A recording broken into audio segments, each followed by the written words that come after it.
자, 90번하고 91번이 지역 분석하고 개별 분석이 나오거든요.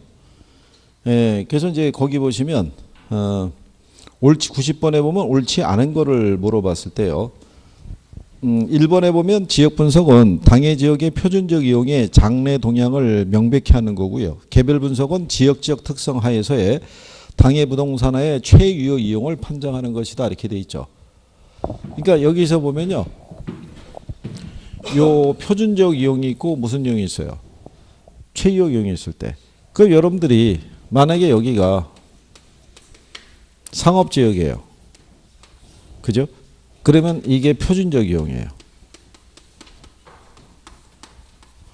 그럼 왜 이게 표준적이냐면 이 지역의 부동산들이 대부분 뭐로 구성이 되어 있냐면은 이게 대부분 상가로 들어서 있는 거예요. 그러면 여기 있는 요 개별 부동산이 있죠. 개별 부동산의 최유효 이용이라는 것도 대부분 요 지역에 맞는 이용이 들어가는 게 최유효 이용이잖아요. 그거는 여러분들이 이렇게 말씀드렸죠. 여러분들이 만약에 상업지역에 땅을 갖고 있으면 주택을 짓겠어요? 상가를 짓겠어요? 공장을 짓겠어요? 대부분 상가 지으려고 할 거 아니에요. 일반인 누구라도 생각할 수 있는 이용이 그게 무슨 이용이다.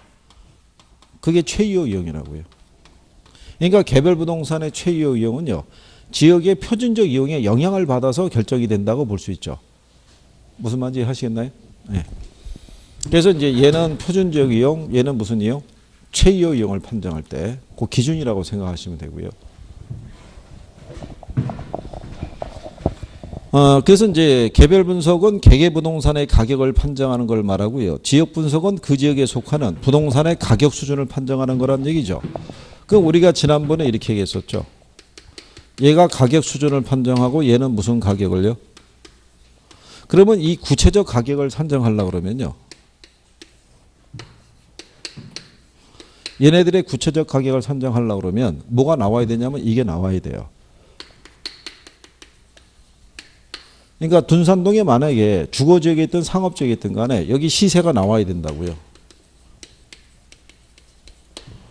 그러면 이 개별 부동산의 가격은 이 한도 안에서 정해진다고 봐야겠죠. 그러니까 요게 먼저 구해져야지만 개별 부동산의 가격이 나오겠죠. 무슨 말인지 아시겠나요? 여기 만약에 이 건물들도 여기에 가깝게 있느냐 좀 떨어져 있느냐에 따라서 시세가 틀려질 수 있어요 없어요? 있죠. 여기에 가깝게 있으면 한 3,000 할 것이고 좀 떨어져 있으면 한 2,700, 더 멀리 떨어져 있으면 2,500 이렇게 좀 차이가 나올 수 있어요 없어요? 있죠. 그러니까 먼저 뭐가 구해져야 돼요? 가격순이 정해져야지만 이 안에서 개개부동산의 가격을 도출할 수 있다는 얘기예요. 그래서 먼저 무슨 분석을 먼저 해야 된다? 지역 분석을 먼저 해야 되는 거예요. 이유가. 그래서 이제 거기 보시면요. 4번에 범위와 분석 방법상으로는 지역 분석은 부분적 국지적인데 개별 분석은 지역적 광역적이라니까 틀렸겠죠. 표현이 바뀐 거겠죠. 그러니까 지역 분석이 조금 더 넓은 의미죠. 개별 분석이 좁은 의미니까. 그래서 91번에 보시면요. 1번 지문에 이렇게 돼 있죠. 부동산의 감정평가액을 구할 때는 먼저 지역 분석을 통해서 인근 지역의 가격 수준을 파악하고 그 가격 수준에 있는 개개 부동산의 가격을 파악해야 된다. 이렇게 얘기해 주는 거죠. 무슨 말인지 아시겠나요? 지금 설명한 내용이죠. 먼저 뭐를 파악하고 가격 수준을 파악하고 그 안에서 개개 부동산의 가격을 구체화시킨다는 얘기죠. 그래서 개별 부동산의 최유효 이용 판정은요. 인근 지역의 지역적 특성에 제약이 있기 때문에 인근 지역의 표준적 이용과의 상관관계를 명백하게 해야 된다라고 얘기하는 거죠. 주거지역에 속해 있으면 그 개별 부동산은 무슨 용도를 중심으로 주거용을 중심으로 판단하는 기준이 마련된 거잖아요. 그죠? 그리고 이제 거기 보시면요. 그 3번에 인근 지역의 경계가 물리적으로 명백하지 않은 지역의 경계와 범위는 최유효 이용을 중심으로 판단하는 게 아니라 표준적 이용을 중심으로 판단을 해요. 근데 이게 경계는 크게 신경 안 써도 되는 게요. 어디까지가 인근 지역이고 어디가 유사 지역이고 어디까지가 동일수권이냐의 판단은요. 그거는 평가사가 해요. 그러니까 물리적으로 명백하게 구별이 돼 있으면 그러니까 물리적으로 명백하다는 얘기는 뭐냐면요. 도로라든가 그죠? 아니면 강이라든가 다리를 사이에 두고 주거의 형태나 이런 게 확 달라질 수 있어요 없어요? 길 하나 사이에 두고 여기는 단독 주거 중심이고 여기는 아파트 주거 중심이면 이게 달라지잖아요. 형태가. 확 달라지는데 경계가 이렇게 보면은 섞여 있을 수 있어요, 없어요? 이렇게. 섞여 있는데 얘가 속해 있는 지역이 주로 아파트 단지라고 돼 있으면 단독주택 주변에도 아파트 단지 있어요, 없어요? 있잖아요. 그럼 이렇게만 잘라서 받는 얘기죠. 이렇게. 그러니까 요 자르는 기능을 누가 하냐면 평가사가 다 해요. 그러니까 경계에 대한 걸 가지고 답으로 유도하기는 어렵다고 봐야겠죠. 그래서 이게 지역 분석과 개별 분석은요, 이론이 많지는 않아요.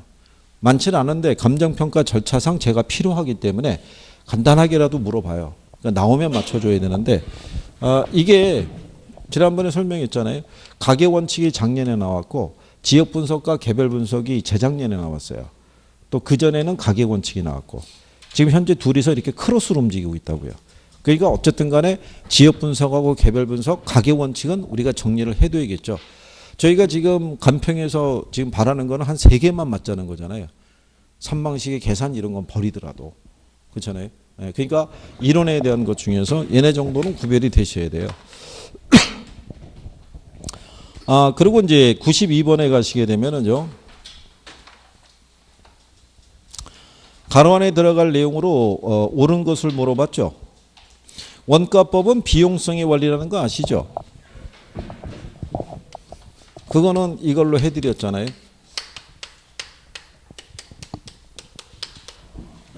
이거 기억하시죠? 네? 이런 드링크 있잖아요. 이름을 가진. 얘를 이 카드로 샀다는 거죠. 그랬더니 수수료가 발생하지 않았다. 이렇게 해가지고 우리가 정리해드렸잖아요. 기억하시나요? 네. 그래서 원가 방식은 비용성의 원리고요. 가격 구하는 게 원가법이고요. 임료 구하는 게 적산법이죠. 그러면 1번 아니면 3번인데, 그죠? 예. 비교 방식은 시장성의 원리고요. 그 다음에 수익 방식에서 임료 구하는 게 수익 분석법이죠. 그래서 답이 몇 번이다? 3번. 그러니까 이런 정도는 구별이 되시는 게 좀 필요하죠. 그 다음에 이제 93번에 원가법이 있을 때요. 틀린 것을 물어봤을 때 1번에 보면은 복제 원가의 경우는 감가 수정할 때 기능적 감가를 고려해야 되는데 대체 원가의 경우는 기능적 감가를 하면은 이중 감가의 문제가 있다라고 되어 있는데 지난번에 이거 설명을 한번 해드렸었어요. 기억은 잘 안 나시겠지만 대체 원가를 구하면은 기능적 감가를 하지는 않죠. 그러니까 예를 들어서 이렇게 생각하시면 되죠. 이게 제목이 뭐예요? 복제 원가는요 주로 신축 건물에 써요. 얘는 그러니까 예를 들어서 여기 10층짜리 건물이 있는데 이게 엘리베이터가 현재 없어요. 이게 근데 이 상태 그대로 뭐가 없는 상태에서요. 엘리베이터가 없는 상태에서 그대로 지어서 들어오는 게 복제 원가라고요. 근데 10층짜리 건물에 엘리베이터가 없다는 얘기는 밸런스가 안 맞는 거죠. 그러면 얘를 갖다가 다시 짓는데 만약에 10억이 들어가면 여기서 뭐를 빼줘야 돼요? 감가를 빼줘야겠죠. 그러면 여기서 엘리베이터가 없는 것에 따른 기능적 감가도 공제해야 안 해요? 공제할 거 아니에요. 근데 대치 원가로 구한다는 얘기는요.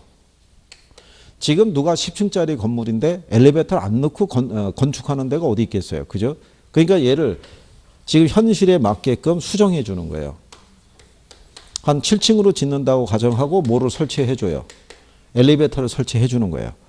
그러면 이미 얘를 다시 지을 때 있죠. 여기 있는 기능적 감가에 해당하는 부분이 비용이 들여서 치유가 됐잖아요. 그러면 여기서 만약에 얘를 다시 짓는데 한 7억 들어간다고 가정하면은 여기서 감가를 뺄 때 기능적 감가 빼준다 안 빼준다? 안 빼준다는 거예요. 대체로 하면은. 무슨 말인지 이해하시겠나요? 그래서 그리고 2번에 가면요. 감가 수정의 감가 외에는 물리적 감가하고 기능적 감가, 경제적 감가도 있고 경우에 따라 법률적 감가도 존재한다고 되어 있는데 이게 지금은 법률적 감가는 잘 제시 안 해요. 법률적 감가는 그냥 경제적 감가에 포함시켜서 구해요.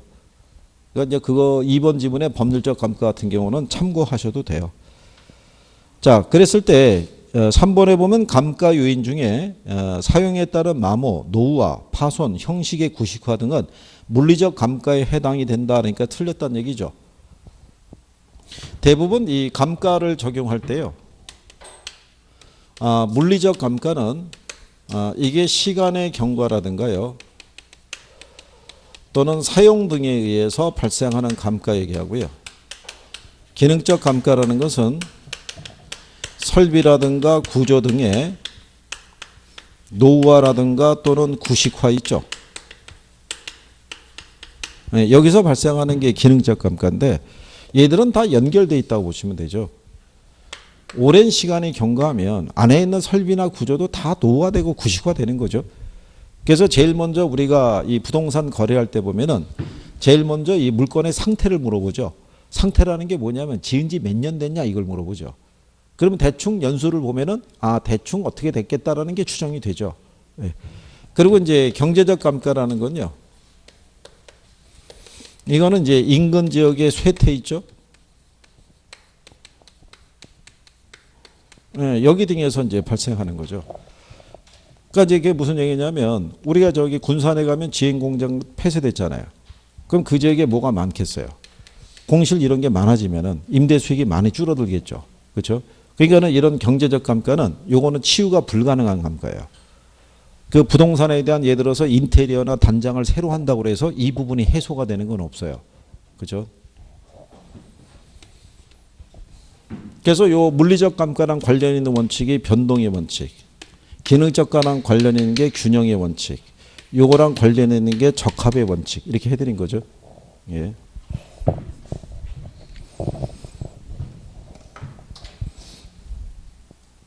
그 다음에 이제 그 94번에요. 감가 수정에 대한 부분이 있는데요. 여기서는요, 요거 정도만. 이 감가 수정을 하는 방법이라는 게 내용 연수를 기준으로 하는 방법이 있어요. 여기 들어가는 게 정액법이라는 게 있고요. 정률법이라는 게 있고, 그 다음에 상환기금법이 있을 때 정액이죠. 매년의 감가액이 어떻다는 거예요. 일정하네. 얘는 정률법인데 다른 말로 뭐라고 그랬어요. 체감상각법이라고 그랬죠. 그러니까 얘는 감가액이 어떻게 돼요. 체감한다고요. 무슨 말인지 아시겠죠. 그 다음에 여기 있는 상환기금법이 있죠. 얘만 복리에 따른 뭐를 발생시키는 거예요. 이자 있죠. 이거하고 감가 누계액이 있죠. 매년의 감가에. 요거를 합쳐서 뭐를 구하는 거예요. 감가 누계액을 구하는 거예요. 그러니까 이자를 발생시키는 거는 얘 하나밖에 없다고 그랬어요. 상환기금법 하나밖에. 그래서 이제 거기 그 94번에 보시면 1번에 감가 수정 방법 중에서 상환기금법이 있죠. 건물 등의 내용 연수가 만료하는 때의 감가 누계액 상당액과 그에 대한 복리 계산의 이자 상당액분을 포함해서 당해 내용 연수로 상환하는 방법. 이게 한번 이렇게 출제한 적이 있어요. 그래서 이자를 발생시키는 건 상환기금법 하나밖에 없고요. 그리고 거기 4번에 보면 돼 있죠. 정액법에 의한 연간 감가액은 일정하지만 정률법에 의한 연간 감가액은 체감한다 이렇게 돼 있죠. 그래서 답이 3번이죠. 정액법, 정률법, 상환기금법 중에서 감가 초기에는 정액법의 매년 감가액이 가장 크다라고 돼 있어요. 매년의 감가액이 가장 큰 거는요.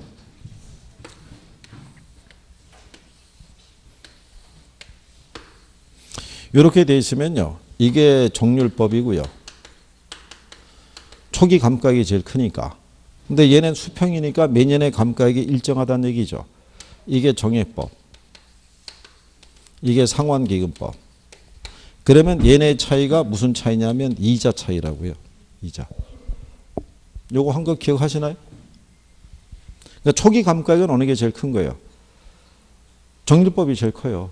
근데 상환기금법은 정액법하고 감가액은 똑같아도 매년의 감가액은 적죠. 적은 거는 뭐로 채워준다 그랬어요? 이자로 채워주는 거예요. 이자. 그래서 우리가 지난번에 이렇게 해드린 거죠. 정액법에 있었을 때 매년의 감가액이 360, 360, 360 이렇게 가는 과정이라고 그러면 상환기금법은 매년의 감가액이 300, 300, 300 그러면 얘보다 어떻게 돼요? 감가액은 일정하지만 감가액이 작죠. 그러면 여기가 부족하잖아요. 부족한 거를 이걸로 채워준다고요. 뭐로? 이자로. 그래서 이제 감가액을 일치시키는 방법이죠. 여기까지 뭐 다 해주시면은 뭐 선생님 입장에서는 바랄 게 없는데 거기까지 하기에는 좀 그렇다는 얘기죠. 그러면 하실 수 있는 거라도 일단 초이스를 잘 하셔야 된다는 얘기죠. 그 다음에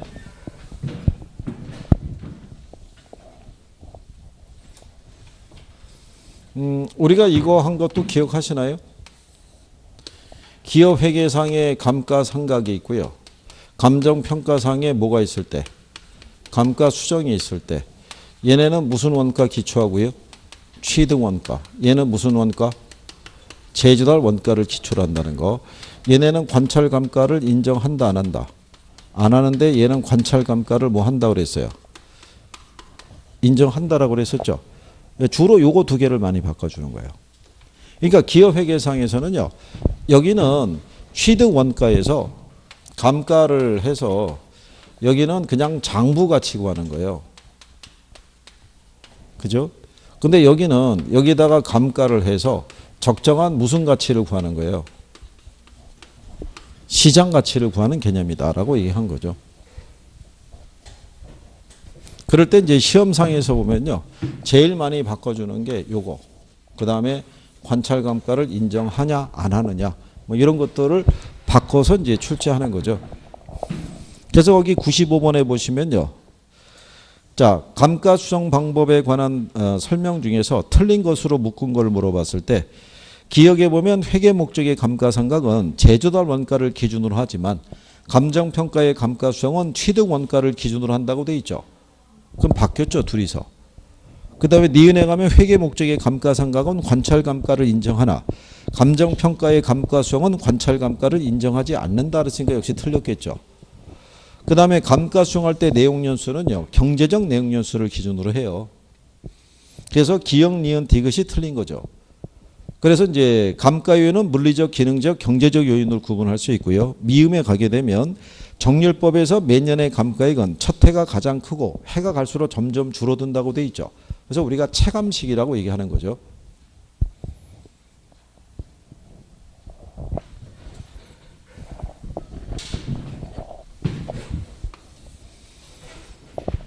그 다음에 이제 96번에 지난번에 요거 그 날짜 수정한 거 기억하시죠? 거기 보시면은 복합부동산의 조건에서 거래 시점의 토지 가격을 물어봤죠. 근데 건물은 이제 원가법으로 평가한다고 돼 있을 때요. 토지 건물의 일체 거래 가액이 얼마냐면은 3억 원이라고 돼 있죠. 그랬을 때 건물 관련 자료를 보게 되면 연면적이 얼마예요? 350이죠. 예. 그런데 건물의 제조달 원가가 50만 원이라고 돼 있죠. 그러면 얘를 구하려고 그러면은 매년의 감가액을 산정해야 되는데요. 이거는 경제적 내용연수 있죠. 여기에다가 제주달 원가 있죠.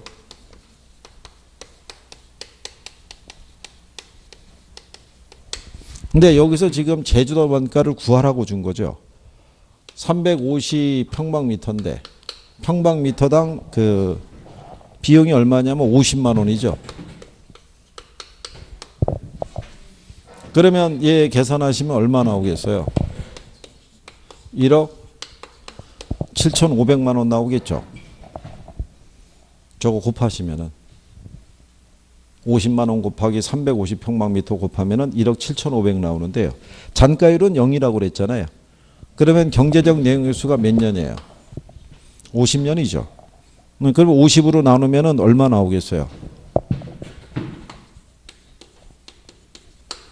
350만 원 나온다고요.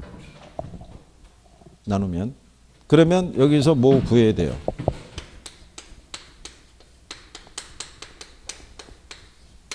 감가 누계액은요.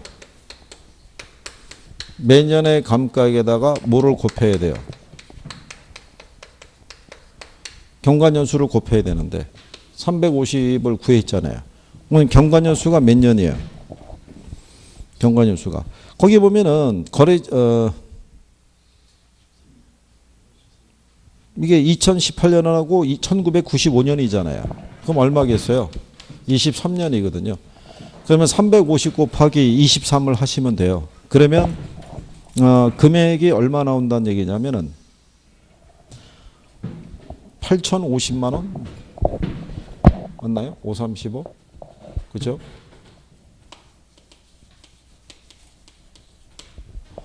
그러면 이거를 여기다가 빼야 된다는 얘기죠. 1억 7,500에서 얼마? 8,050만 원을 빼야 되겠죠. 그래야지 뭐가 나와요? 적산 가격이 나오겠죠. 그죠? 적산 가격은 제조달 원가에서 뭐 빼야 돼요? 감가 누계액을 빼야 되죠. 그러면 1억 7,500에서 8,050만 원 빼게 되면은요. 남는 게 얼마 나오냐면 9,450만 원 나와요.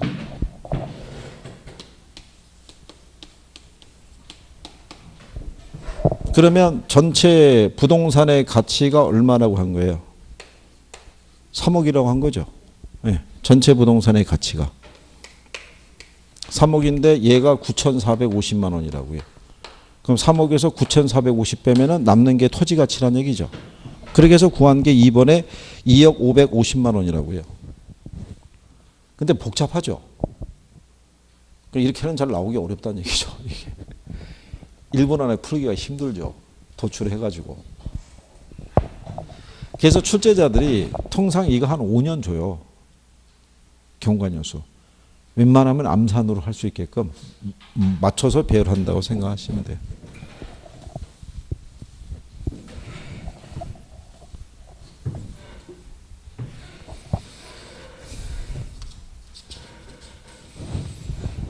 그 다음에 이제 97번에 보면요.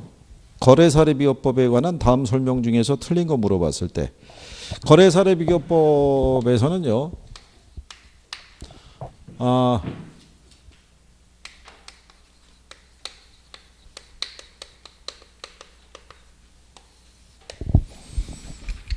얘네 보게 되면 제일 일단 중요한 게요. 요 사례를 채택하는 기준이 제일 중요한데 사례 채택 기준이 몇 가지 있는지는 아시나요? 사례 채택 기준? 응?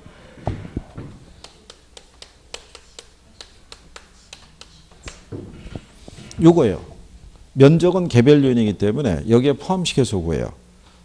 그러니까 요거 최소한 요거 4가지는 비교가 가능한 사례를 구해야 돼요. 그러면 4개 중에 하나라도 충족이 안 되면 사례로 채택이 안 돼요. 무슨 말인지 아시겠나요? 그러니까 특별한 사정과 동기도 없고요. 인근적에서 수집한 사례고 그 다음에 개별적인 크기의 차이도 별로 없어요. 가장 많이 주는 게 이거예요. 거래 시점을 알 수 없어요. 그러면 채택이 안 되는 거예요. 모든 게 유사한데 뭐를 모르면 거래 시점을 모르면 왜냐하면 이걸 알아야 되거든요. 이게 어저께 거래된 건지 한 달 전에 거래된 건지 1년 전에 거래된 건지를 알아야 수정이 들어갈 텐데 무슨 말인지 아시겠나요? 그러니까 4가지가 반드시 어떻게 해야 돼요? 알아야 되는 거예요. 그리고 만약에 혹시 보정이 들어간다 그러면 얘가 제목이 거래 사례 비교법이잖아요. 이거를 통해서 구하는 가격이 무슨 가격이에요? 그러니까 사례 가격과 비교해서 거기에 준하는 가격을 구하는 거예요. 그러니까 기준이 되는 분모가 누가 들어간다 그랬어요? 사례. 여기에 무슨 부동산? 대상. 무슨 말인지 아시겠죠? 그러니까 여기가 거래 시점이고요. 여기가 무슨 시점? 네, 이런 식으로 들어가요. 근데 모든 것의 비중은 다 100을 줘요. 그렇죠? 그래서 만약에 거래 사례가 개별적인 사정으로 해서 시세보다 20% 싸게 거래됐으면 열세하면 빼주면 돼요. 비싸게 팔았으면 더해주면 되고. 그죠? 네. 그렇게 하는 작업이에요. 얘가 20% 싸게 팔아됐으면 이거 계산하면 1.25 나오죠. 네. 그럼 만약에 사례 가격이 얘가 8,000에 거래된 사례예요.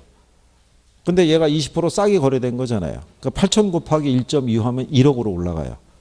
그러니까 원래 상태로 정상화 시켜주는 거예요. 그러니까 그런 요건으로요.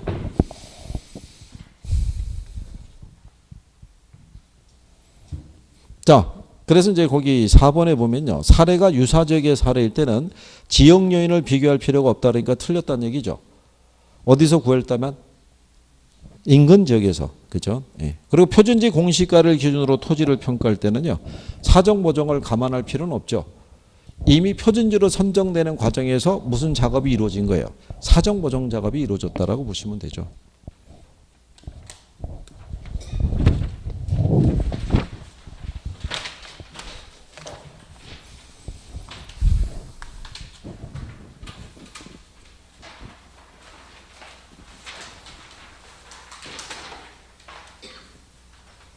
자,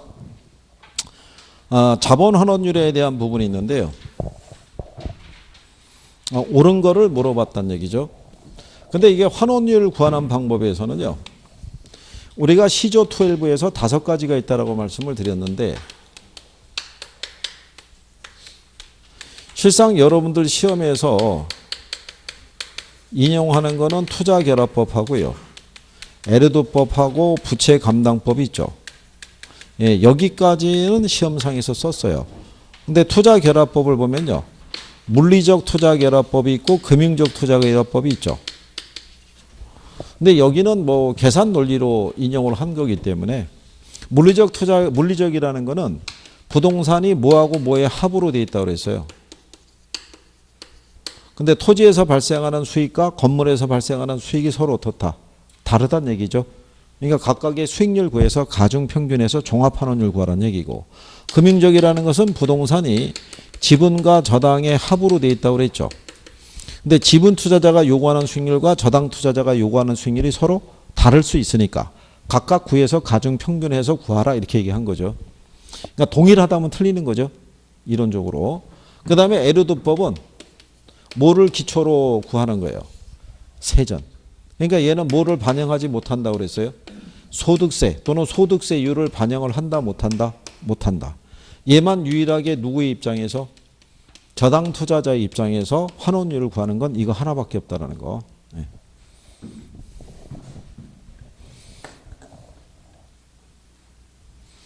그래서 이제 거기 나온 것 중에서요. 그 5번에 보면 이렇게 돼 있죠. 금융적 투자결합법은 저당 투자자의 요구 수익률과 지분 투자자의 요구 수익률이 동일하다는 데 착안해서 이렇게 돼 있으니까 틀렸겠죠.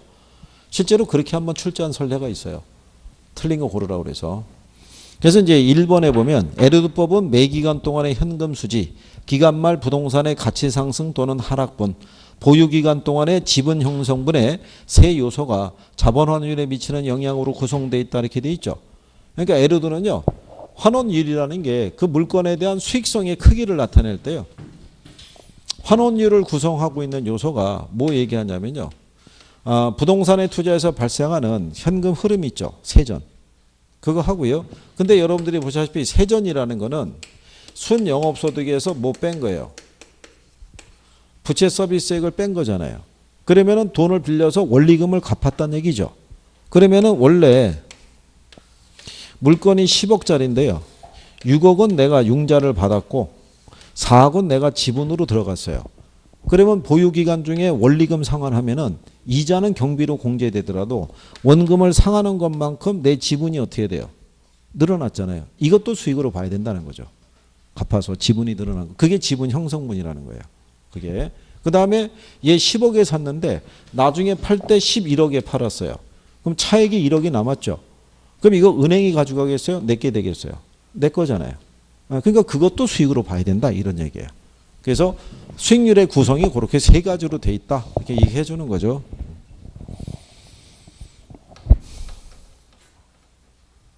그 다음에 그 99번을 하란 얘기는요. 이거 쓰란 얘기거든요. 금융적 투자결합법 있죠. 나올 일은 별로 없어요. 그냥 예. 금융적 투자결합법에서는요. 종합환원율을 구할 때 지분 비율에다가요. 지분 환원율로 지분 배당률 써요. 그 다음에 저당 비율에다가 저당 상수 써요. 그러면 갖다가 대입을 하시게 되면요. 거기 해놨죠. 자기 자본이 4천이고 타인 자본이 얼마예요? 6천이잖아요. 그러면 얘가 40%고요. 얘가 몇 프로? 60%란 얘기죠. 그럼 거기 보시면은 지분 배당률이 12%고 저당 상수가 10%잖아요.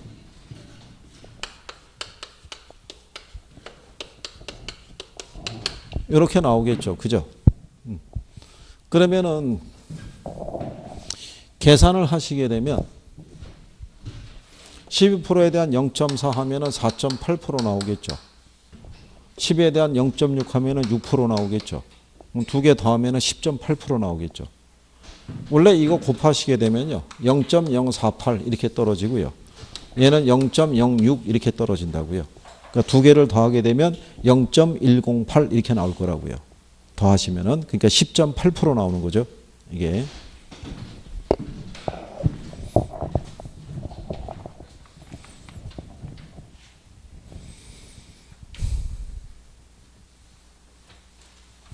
자, 100번에 가면 부동산 가격 공시제도 있는데요. 그거 결정 공시주체라든가 이신청 들어가는 건 기억 다 하시죠? 예? 국시, 국시국 이런 거 해드린 거 기억하시나요? 예, 이인청 기간은 다 30일. 그죠? 공동주택은 전수조사한다는 것도 기억하시죠? 공동주택만 표준과 개별을 구별해야 안 해요? 안 하잖아요, 걔만. 그죠? 예, 일단 뭐 틀린 건 5번이죠. 표준지하고 표준주택에 대해서는 국장에게, 공동주택과 개별주택 가격 및 개별 공시가에 대해서는 시장군수 구청장이라고 그랬을 때 여기서 결정 공시자는요. 항상 개 들어간 애들만 시라고 그랬어요. 그렇죠? 개별주택 가격, 개별 공시가 이것만 누가? 시장군수 구청장이. 나머지는 다 누가 하는 거예요? 나머지는 다 국장이 하는 거죠. 여기는 지난번에 왜 그 자료 드렸던 거 있죠? 거기 그 가격 공시대 정리한 거.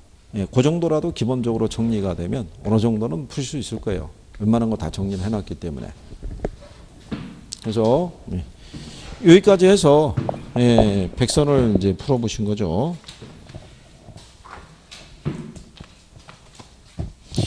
지금 시점에서는요. 어떤 자료를 이용하든지 간에 하나만 정확하게 알아도 점수가 당연히 나오는데 근데 중요한 거는 이해가 안 되는 파트가 있다고요. 이해가. 근데 얘가 보면 모의고사 볼 때마다 나오는 것 같아요. 그러면 그거 몇 개만 선별해서 현재 본인들의 성적을 알고 계시죠? 그렇잖아요. 50점을 맞으신 분은 최소한 4개에서 5개의 원리가 좀 더 플러스가 돼야 되고 지금 한 40에서 45점 되신 분들은 어떻게 돼요? 15점에서 20점까지 올라가야 되잖아요. 20점 올리려고 그러면 이게 거의 10개 정도는 더 맞으셔야 되잖아요. 10개 맞으면 25점이에요.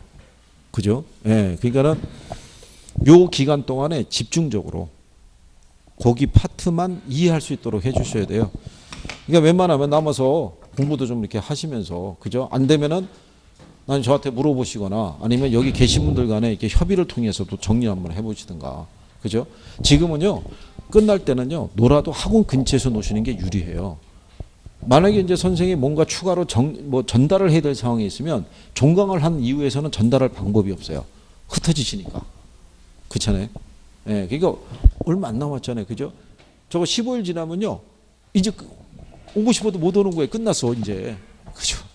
생각하시고. 자, 일단 오늘 수업 여기까지 하겠습니다. 고생했습니다. 수고하셨습니다.